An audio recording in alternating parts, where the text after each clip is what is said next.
Pour regarder New York Info, merci de nous rejoindre pour le plateau. De l'invité au Bénin, une proposition de révision constitutionnelle suscite la controverse.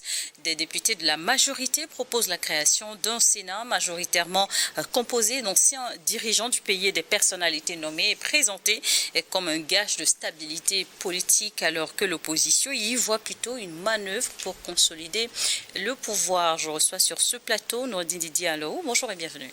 Bonjour Charlotte Guézéré et merci pour votre invitation. Et merci de nous rejoindre. D'abord, pouvez-vous nous expliquer en quoi consiste concrètement la proposition de révision constitutionnelle portée par des députés de la majorité au Bénin? Bon, en pleine période électorale, disons que c'est la semaine, on est pratiquement au Bénin en période disons des élections, les pré-campagnes, vous savez, vu que le processus est lancé. Le processus électoral, voilà. Vous avez vu que récemment, on a connu, la Cour constitutionnelle a rendu publique la liste définitive des candidats qui sont retenus pour l'élection présidentielle. C'est donc dans ce contexte que la majorité présidentielle à l'Assemblée a déposé donc à l'Assemblée nationale un projet, une proposition de révision de la Constitution. On se demande bien pourquoi. Mais les défenseurs de la proposition parlent de la nécessité de satisfaire à une exigence issue de la conférence nationale. C'est-à-dire que maintenant, ils suggèrent qu'il y ait plutôt deux chambres à l'Assemblée nationale, la chambre haute et la chambre basse. Sauf qu'ici, la deuxième chambre, elle n'est pas élue. Elle est nommée. Et vous avez bien fait de le rappeler dans votre introduction. Donc, le Sénat au Bénin va être constitué de personnalités non élues, notamment d'anciens présidents de la République, anciens présidents des institutions de la République, et aussi anciens chefs d'état-major de l'armée. Donc, et puis il y aura aussi des nominations. Le président de la République pourra nommer des membres, ainsi que le président de l'Assemblée nationale également. Bon, voilà. Maintenant, la question, c'est quel rôle concrètement ce Sénat béninois va-t-il jouer? Bon, il y a plusieurs... Faudrait-il rappeler que c'est la création du Sénat au Bénin, c'est une première dans le pays? Oui, absolument, c'est une première. Avant, donc, en tout cas, jusqu'à aujourd'hui, il n'y a pas de Sénat au Bénin, depuis la conférence des forces vives de la nation, qui a marqué l'entrée donc du Bénin dans l'ère du renouveau démocratique. Il n'y avait pas de Sénat, donc c'est une grande première au Bénin.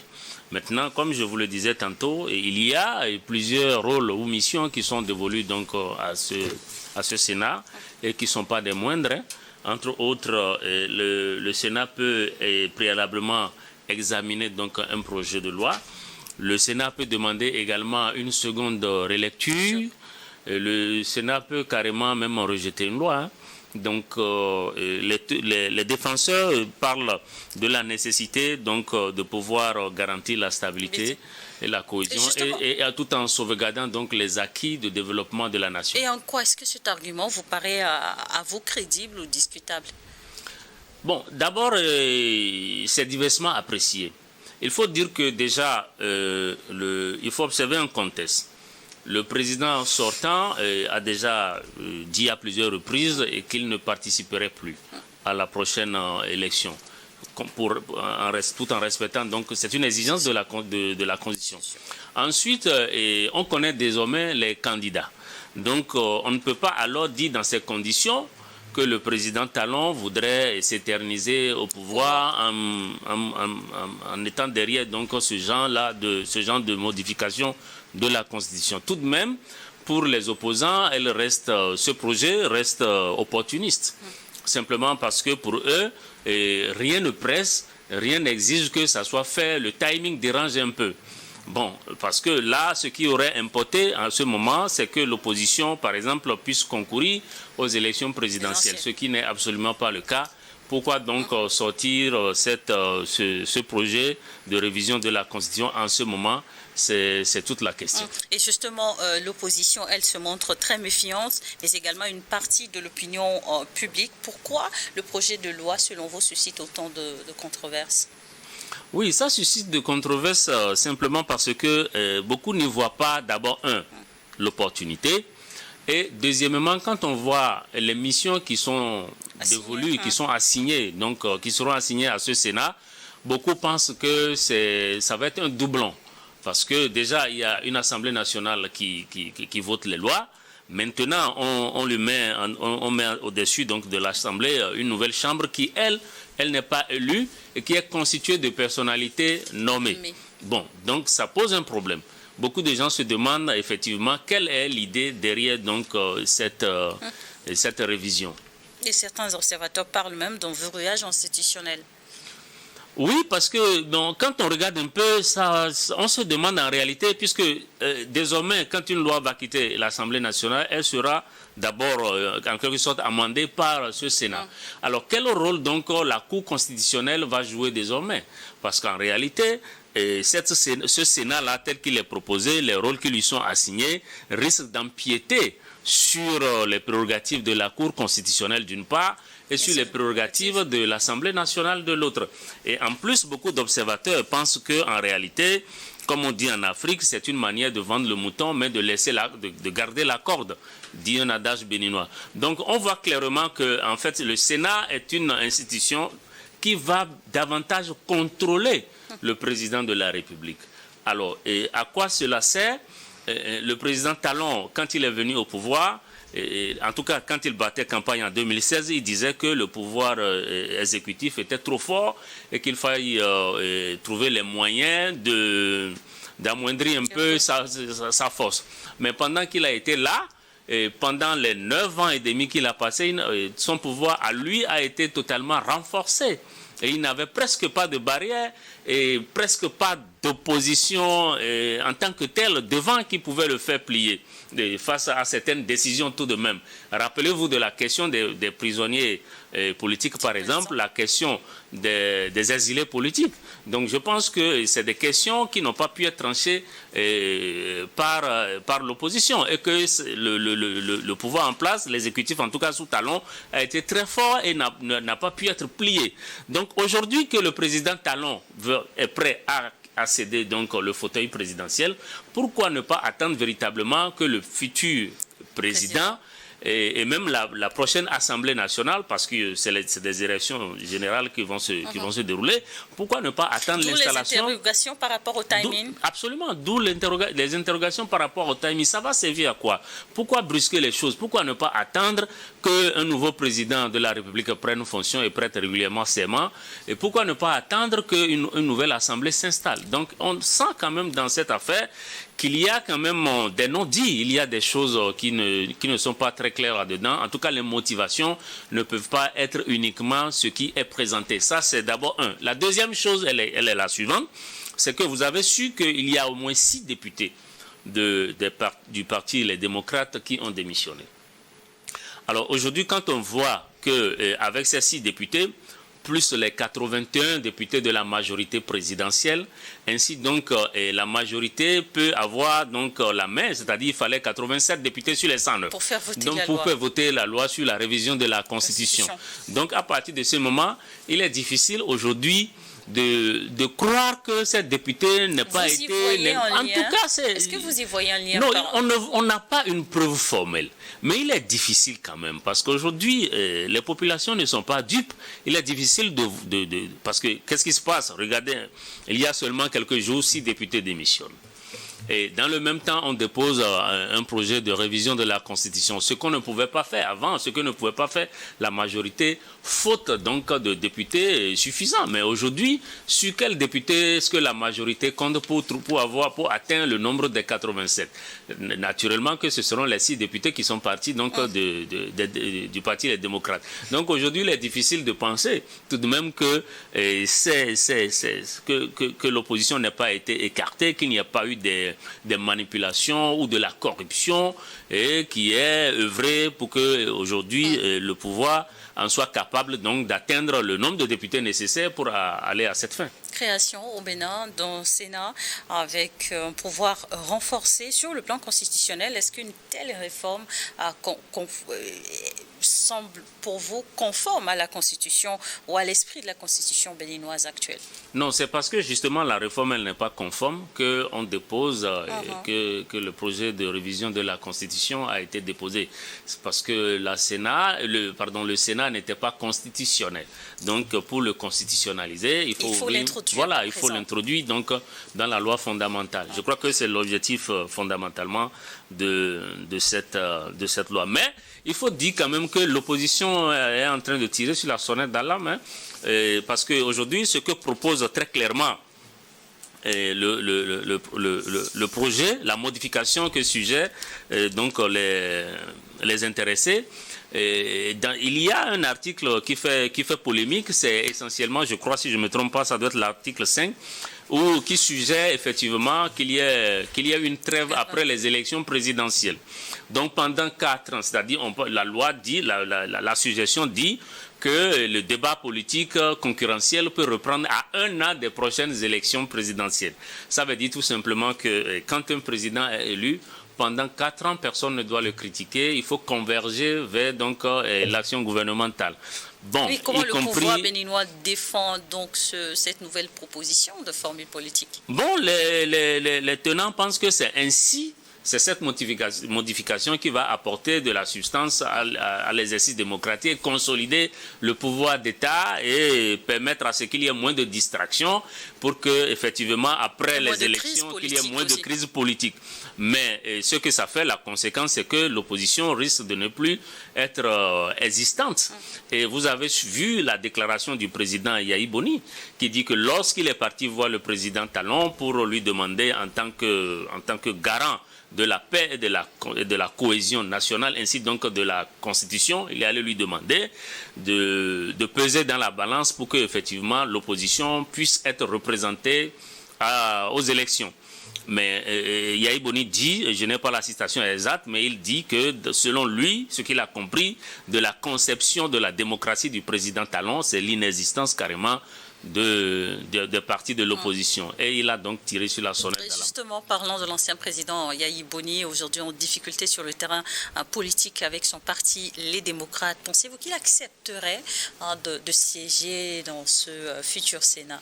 En tout cas, les informations font état de ce que la plupart en tout cas tous les anciens chefs d'État et présidents des institutions auraient été consultés avant donc cette proposition. Bon, maintenant, nous n'avons pas les preuves formelles. Maintenant, on verra à l'épreuve de fait. On verra qui accepteront de siéger ou pas.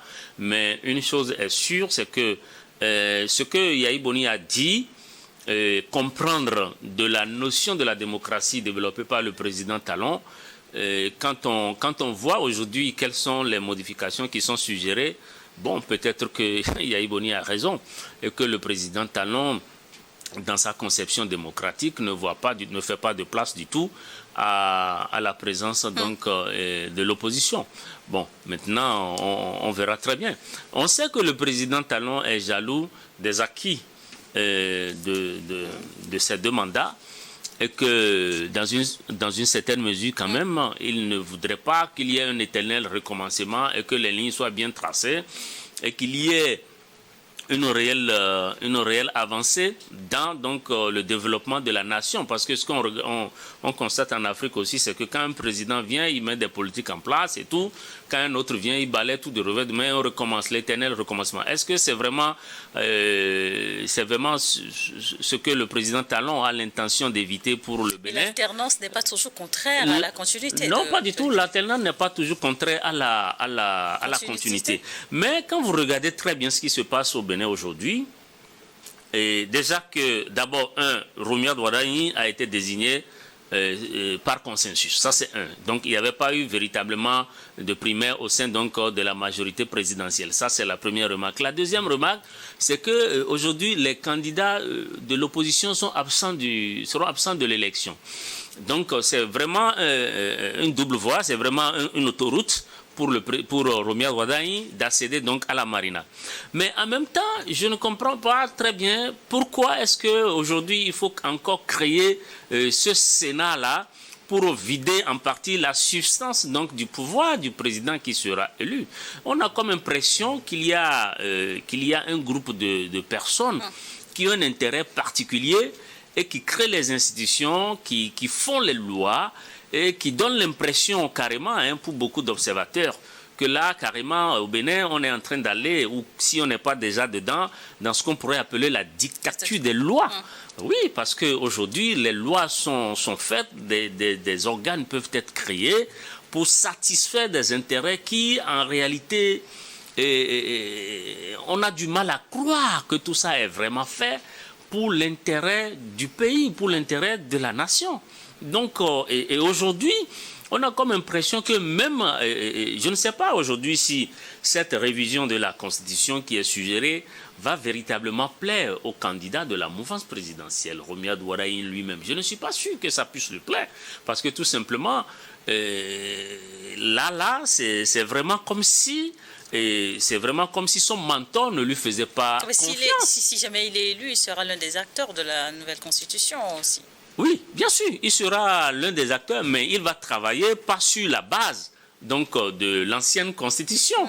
Parce que la nouvelle Constitution, en tout cas la Constitution qui sera modifiée là, ne ressemble pas du tout à la Constitution dans laquelle, avec laquelle le président Talon lui-même a évolué. Bon, maintenant, la question, c'est qui va prendre la tête donc, de ce Sénat-là. Bon, beaucoup d'observateurs pensent également qu'il se pourrait que ce soit le président Talon lui-même. Puisqu'il deviendrait en ce moment ancien président et qu'il serait de fait membre donc, de ce Sénat. Alors, si ce Sénat est mis en place avant donc, la date où le président de l'Assemblée, le président de la République doit prêter serment, ça veut dire simplement que Romiad Ouaddaï, on lui passe le pouvoir, en tout cas, mais de l'autre côté, on l'attend pour prendre son serment. Donc il y a quelque chose de calcul politique. En tout cas, c'est plein de calculs. Et cette proposition de loi intervient dans un contexte donc tendu, marqué par le rejet de la candidature de Maître Renaud Agbodjo, du parti Les Démocrates. Mais l'ancien président Yahi Boni, président donc de ce parti, disait, je cite, il dénonce justement dans ce contexte une politique d'exclusion systématique. À votre avis, est-ce que cette accusation repose-t-elle sur des faits concrets ou est-ce qu'il s'agit d'une stratégie politique? Non, en tout cas, une chose est claire. Quand Yahi Boni parle d'exclusion politique, au début, on a du mal à le croire. Mais aujourd'hui, quand on voit dans la nouvelle Constitution que cette Constitution suggère donc une trêve de 4 ans, et que ça veut dire que pratiquement pendant 4 ans, il n'y aura pas de débat contradictoire. Tout le monde doit converger vers donc l'action gouvernementale. Ça pose une situation qui pourrait donc lui donner raison, selon vous? Il y a, en tout cas, de ce point de vue-là, ce qui est sûr est que cette constitution, ce projet n'a pas pu être déposé sans que le président Talon ne l'ait lu. Donc, s'il est d'accord avec ça, de manière à ce que l'opposition soit absente pendant 4 ans, dans un pays démocratique, là vraiment c'est des questions qui alertent et qui peuvent à tort ou à raison donner raison à ceux qui pensent que là il se trame véritablement quelque chose au Bénin de pas très sain. Quelle est selon vous la place réelle du parti Les Démocrates dans le paysage politique béninois actuel? Comment est-ce que l'absence de ce parti-là aux élections de 2026 pourrait impacter la stabilité du pays? Bon, dans une moindre mesure, c'est sûr que tel que ça s'est passé là, il y aura un fort taux d'abstention lors des prochaines élections présidentielles, tout au moins. Et pour toutes les élections, peut-être, parce que là, il y a quand même des millions de partisans de l'opposition qui ne trouveront plus l'intérêt d'aller voter. Est-ce que ce n'est même pas ce que recherche la mouvance présidentielle? Je n'en sais rien du tout. Mais ça, c'est vraiment dans une moindre mesure. Mais le bruit court depuis quelque temps. N'oubliez pas que le député Sodjinou Michel, ce fameux député qui a été à l'origine, si vous voulez, de la crise et de l'absence des démocrates à l'élection présidentielle, il a même pour avoir retiré son parrainage, il a porté plainte contre le parti Les Démocrates et par rapport à ça, une convocation avait même été adressée au président Yahi Boni et au candidat lui-même. Bon. Quel était l'objet donc Je crois qu'on parlait de faux usage de faux en écriture, quelque chose du genre, ou oui, disons faux en écriture. À quel niveau parce que, cela est-il intervenu? Oui, mais parce que Sodinou avait signé, il a déposé son parrainage, ensuite la Cour l'a invalidé, et que quand même les démocrates sont tout de même allés déposer leur dossier avec l'ancien parrainage du député Sodinou qui n'est plus valide. Bon, une plainte qui pourrait engendrer de l'autre conséquence. Bon, donc peut-être que, en tout cas, dans la charte des partis politiques, il y a un article qui est là, qui dit que lorsqu'un parrainage est faussement utilisé, que le parti serait dissous. Donc aujourd'hui, on peut craindre pour les démocrates de les voir disparaître ou dissous, parce que si vraiment ce qu'a dit le président Yahi Boni, en tout cas ce qu'il comprend de la notion de la démocratie du président Talon, qu'il a pu mesurer, si c'est vrai, alors vu déjà ce qui est la trêve proposée dans la nouvelle constitution, et vu la charte des partis politiques, ça ne sera pas très étonnant de voir les jours, les semaines à venir, que le parti, les démocrates, soit tout simplement dissous. Mais il y a une conséquence à tout ceci, c'est-à-dire que dans un pays qui a bu déjà de l'eau, au marigot de la démocratie pendant près de 30 ans, et que les institutions démocratiques, les citoyens sont déjà habitués au jeu politique, venir remettre tout ceci en cause pour quel que soit l'intérêt visé, ça va être un peu difficile, parce que dans une démocratie, les débats contradictoires sont toujours nécessaires.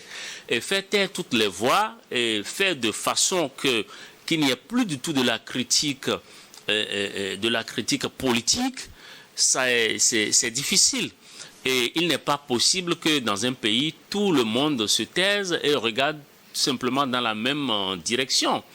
Surtout quand on regarde l'histoire politique récente du Bénin, qui est déjà habitué, où les institutions fonctionnaient normalement jusqu'à l'exercice du président Talon, qui a fait des réformes pour amener le pays là où le pays est aujourd'hui. Ça va être difficile. Donc je pense que pour l'apaisement du climat social, pour la cohésion nationale, il faut toujours laisser des voix critiques pour contribuer au débat politique national. Je pense que c'est important. Justement, comment est-ce que cette controverse actuelle est perçue par la population béninoise?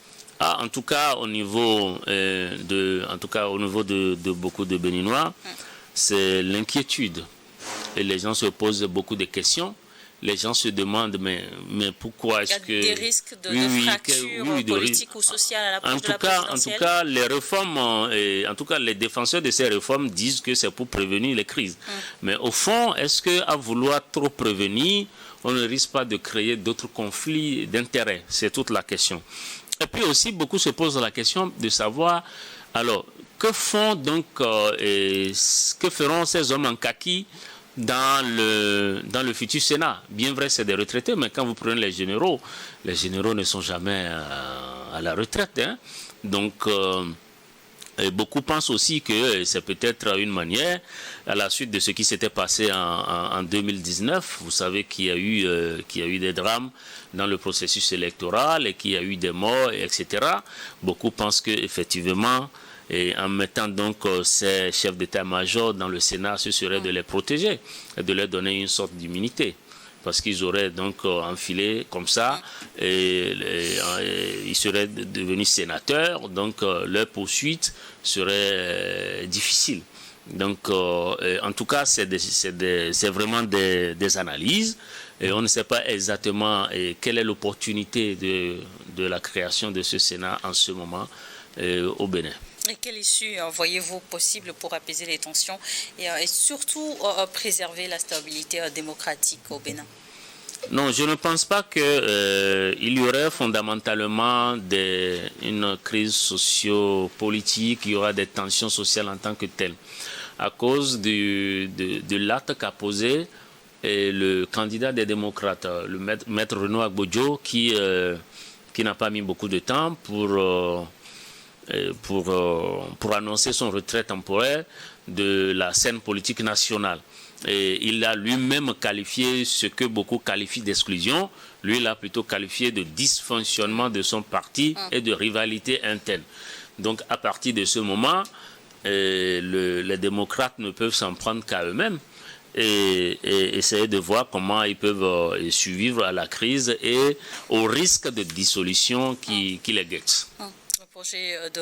Une proposition donc de révision constitutionnelle introduite donc au niveau de l'Assemblée nationale au Bénin. Le vote en faveur du oui pourrait avoir des difficultés ou non? Non, déjà que ça se fait à l'Assemblée, ce n'est pas un référendum. Donc, comme ça se fait à l'Assemblée, et qu'on observe souvent une discipline au sein de la majorité. L'enjeu, donc, c'est d'avoir le nombre de députés. L'enjeu, voilà, c'est d'avoir le nombre. Et aujourd'hui, clairement, le nombre est atteint. Et donc, il n'y aura pas... En tout cas, l'opposition, elle est là déjà appelée à voter contre. Maintenant, à l'Assemblée, je ne suis pas sûr qu'avec les 87 députés désormais dont la mouvance va disposer, qu'il y aura donc un rejet donc du projet. Je ne pense pas du tout. Mais ce qu'il faut noter, c'est qu'en réalité, tout ceci ressemble beaucoup, en tout cas pour ce qui concerne de la création du Sénat, ressemble beaucoup à des gens qui cherchent donc à se préserver, à se protéger éventuellement de représailles de la loi lorsqu'ils ne seront plus aux affaires. Donc ça ressemble plus à une couverture sur soi qu'à une quelconque proposition qui veuille vraiment aller dans le sens de garantir une quelconque stabilité donc, du pays. Et quel avenir voyez-vous pour l'opposition béninoise dans ce contexte? Dans ce contexte, l'opposition, c'est à elle de s'organiser. D'abord pour éviter déjà la dissolution. Et ensuite, pour continuer à exister, parce qu'une opposition dans un régime démocratique contribue à alimenter le débat politique et à apporter sa contribution. Parce que c'est comme si dans une seule pièce, tout le monde regarde dans le même sens. Ça peut avoir des avantages comme des inconvénients. Mais ce qui est important, et pour là, je m'adresse un peu aux chefs d'État africains. Ce qui est important quand on est aux affaires, c'est de pouvoir faire les choses simplement.